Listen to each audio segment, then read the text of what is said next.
Kumusta mga ka-TH? Kumusta kayong lahat? Sana'y nasa mabuting kalagayan kayo ngayon at happy hunting. Tag-init na mga ka-TH.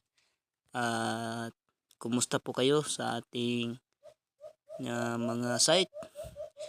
Sana'y meron na rin naka-hits, so, gaya nito, no? So, bago tayo magpatuloy ng ating channel mga ka-TH, huwag niyong kalimutan itong i-subscribe ang itong channel na to mga ka-TH para lagi kayong updated sa ating mga videos na ina-upload, at sana ito'y makatulong sa ating kapwa ka-TH at nais kung makatulong sa inyo at kayo din, lahat tayo ay magtulungan. So shout out sa lahat ng ating mga YouTubers, mga viewers, mga haters at saka mga subscribers. So tatalakayin natin mga ka-TH ay isang ka-TH natin yan nakahukay ng isang banga. So yan mga ka-TH. So sabi ng ating kaibigan ay na-hits daw nila ito sa lalim na 12 feet. So take note mga ka-TH sa 12 feet, no. So talagang legit na 12 feet kadalasan na giveaways. Kadalasan ang lalim ng kadalasang giveaways ay hanggang 12 feet, no. Minsan 1 feet, 3 feet, 7 feet, 4 feet, yan. 8 feet or 9 feet, 10 feet hanggang 12 feet. Meron yang 18 feet, 21 feet. So ito mga ka-TH, follow na ito mga ka-TH sa ating kapwa ka-TH. Sana ay makapalo din kayo mga ka-TH, no. So take note ka-TH, sabi ng ating contact information ay na-hits daw nila ito, pero hindi na silang sabi kung anong sign na sinundan nila, no? Kasi nagbabase lang sila sa locator nila. So take note mga ka-TH, maraming nagbablog ngayon, nag-analyze, mga YouTubers, mga analyzers, ano pang mga analyzers dyan, hindi talaga mag-trust ng mga locator. Kasi decoy yan, decoy, maraming decoy. Pero ang iyong iba hindi naman madecoy, kasi yung ang isip nila ang dinidecoy. Yung iba naman nagbablog para magbinta o magpakita ng gilas kung paano gamitin ang mga locator nila. So sa kanila ay effective naman. Ang nakabili ay iba ay hindi effective, ang iba din ay effective. So ito ka-TH, take note, bago nila ito nakuha mga ka-TH, isang banga mga ka-TH sa 12 feet, ay binalahan daw nila ito ng banga at umikot, at pagkatapos binalahan din nila ng gold, umikot din, kaya hinukay nila hanggang 12 feet. So siguro meron silang mga nakitang mga mga sign, gaya nito. Ito kaninang binilog natin, sana yan, ito ang sign na to. Kung giveaways to, kadalasan ito ay mga giveaways, no. Ito, so ito ay sa Facebook lang to kung nakuha, pero ang iba nito ay hindi totoo, at ang iba naman na sign na ito ay totoo, no? Sa pagkaalam ko, ang ibang sign nito ay totoo. So yan mga ka-TH, no. So ito na hits nila mga ka-TH, no. At ito mga ka-TH ay tumambad sa kanila na nakabalot pala ito sa alkitran. Andito mapansin natin hinukay nila at puno ng lapok o lupa. So yan mga ka-TH, so take note mga ka-TH. So talagang pinagpala sila mga ka-TH na maka-hits, no. So follow na mga ka-TH. Take note mga ka-TH, no, kung meron kayong magtanong sa akin kung saan kayo nakakuha niyan, hindi ko lang sasabihin, no. Pero hindi na lang naman sasabihin kung sino nakakuha at taga saan, kasi hindi naman din alam. So, share ko lang ito mga katiits na pag gumamit kayo ng locator ay mas maganda yung balabala. Yung balabala talaga mga katiits. Kadalasan kasi yung mga kakuha ng balabala. Bihira lang yung nakakuha ng hindi balabala. Yung iba, umabot naman ng 30 feet, 40 feet, wala pa. Ano bang hinahanap natin? Di ba? Mga giveaways. So pag giveaways, malalim na yan ng 20 feet. Malalim na yan eh. Yung sa amin, mga digtis namin, hanggang 15 feet lang. Oh, malakas ang ikot na. Pero hindi na natin tinuloy kasi walang sapat na pera, araw, na gumastos ng ganyang na malalim. So, iwan. So, yun mga katiits, no? Pag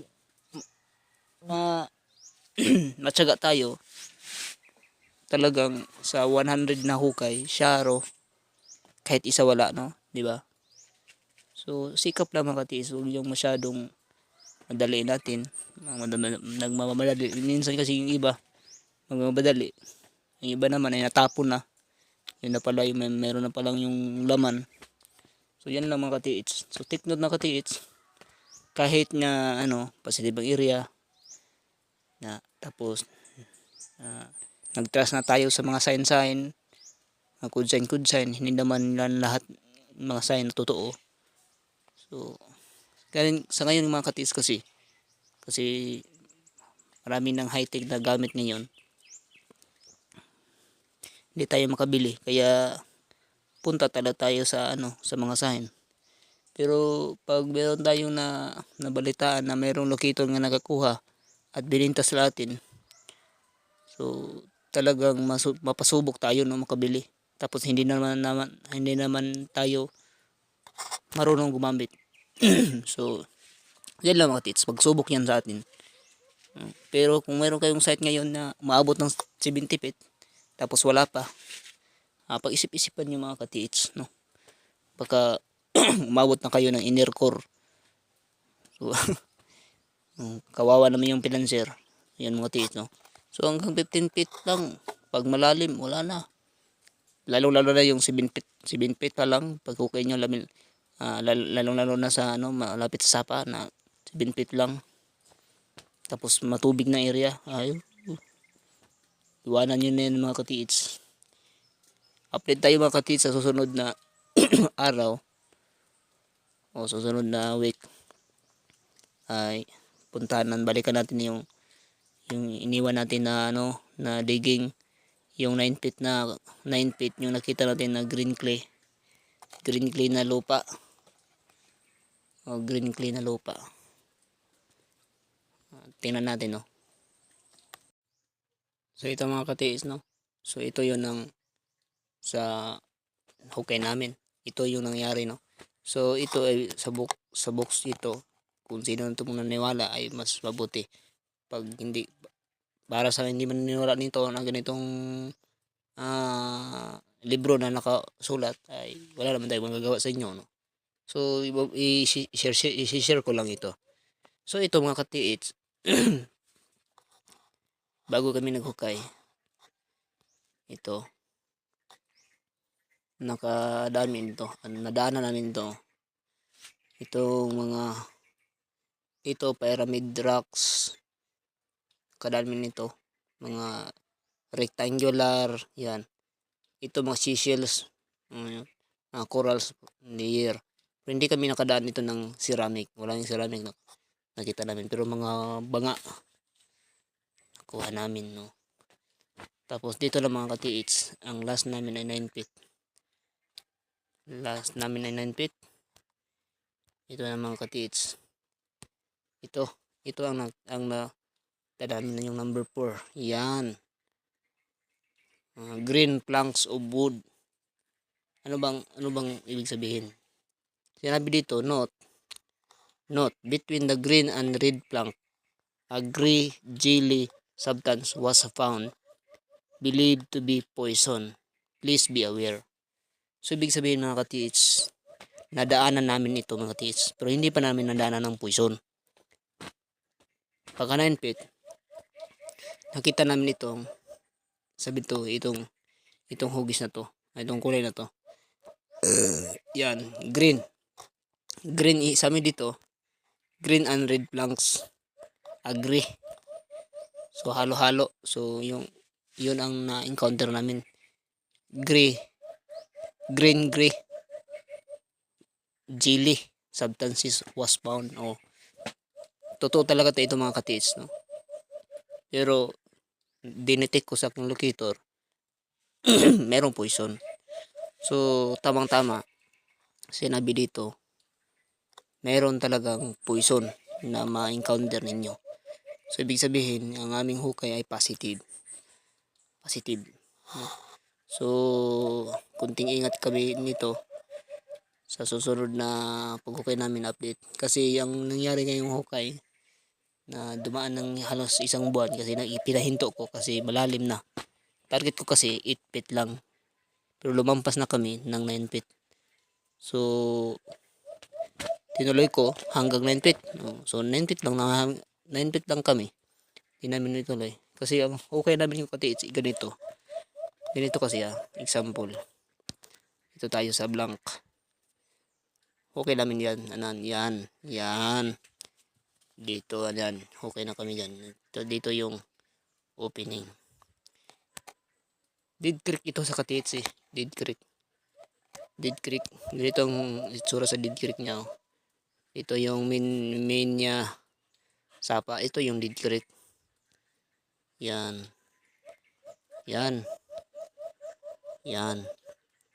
Meron dito mga bamboo dito. ng linya dito. Ng linya. Tapos ang detection ko ay nandito. Kaya hinukay ko. No? Yung sa nakita niyo sa vlog ko. Na-upload ko na video. Yun ang mga sign na kita nyo dito. So ito yung hitsura sa hukay namin sa ilalim. Paano siya, bakit nasabi ko na green clay? Nadaanan namin na parang balikot sa, sabi dyan, no? Gray jelly substance was found. Believed to be poison. So sabi dito, meron talagang poison. So tinitik ko, meron talagang poison. So ganito mga katis, ang hukay namin yan. Yan. Sapa niya na, sapa.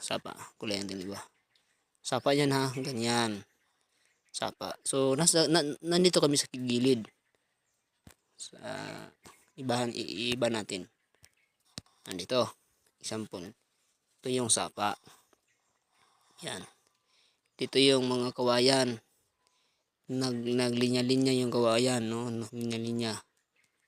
Dito banda, dito kami naghukay sa gilid ng sapa. So, makadaan ito ng sapa dito ganyan, no? Yan, daanan siya. So, dito mga katiits, dyan. Dito yung green, red, green, gray. Dito bandang portion. Dyan. Yan. Dito, graba dito. Graba dito bandaw. Dito sa kabila, graba. Graba siya. Yan, graba. Hindi maitim ha. Ang kulay lang yan itim. Kulay na iba. Yan. Nagtatako dito sa gilid mga katiits. Hanggang dito. Hindi green clay. Green red plank, grape jelly. Hindi ganyan na kulay nature na lupa dito. Nagtataka kami bakit iba dito ang kulay. So ito na pala yung sinasabi dito, green planks of wood. So pasabot mga wood. So nakahalo siya ng green planks of wood. So yung sa amin walang wood. Clay talaga. Clay. Green gray clay. Jelly. Parang balikot siya kasi. So meron yung mga halo-halo na mga liliit na mga woods. So sabi dito, mag-ingat. So talagang positive mga tito. So i-update lang ko lang kayo kung kung mapapagpatuloy ba namin ang yung hukay namin. Kasi ang nangyari ngayon sa hukay namin ay na bar down katiits kasi biglang bumaha, biglang umulan. Kasi dito yung dumaan ng tubig. Ilagyan namin ng daanan. Pero hindi namin na napigilan, hindi napigilan sa harang dito. Kaya lumusot dito ang tubig. Ang tubig yan. Hanggang lumusot rin dito. Pero hindi naman marami ang natambak. So i-continue namin yun ng katiits. Update lang tayo sa susunod na mga videos. So paalam lang mga katiits. Sana'y maka-hits naman tayo. Kayo din. Sana'y maka-hits kayo at sana'y nagustuhan nyo ang ating video. So ito na yung mga katiits. Ito yung sinasabi ko kanina na green clay. Ito yon ng green clay. Dito yon ang graba na bato-bato. Iba dito ang kulay, nature na lupa, nature din ng lupa. Ito yon ang iba ang kulay, green clay, green clay jelly. So yan mga katiits. So paalam mga katiits. Maraming salamat sa inyong panonood. Happy hunting.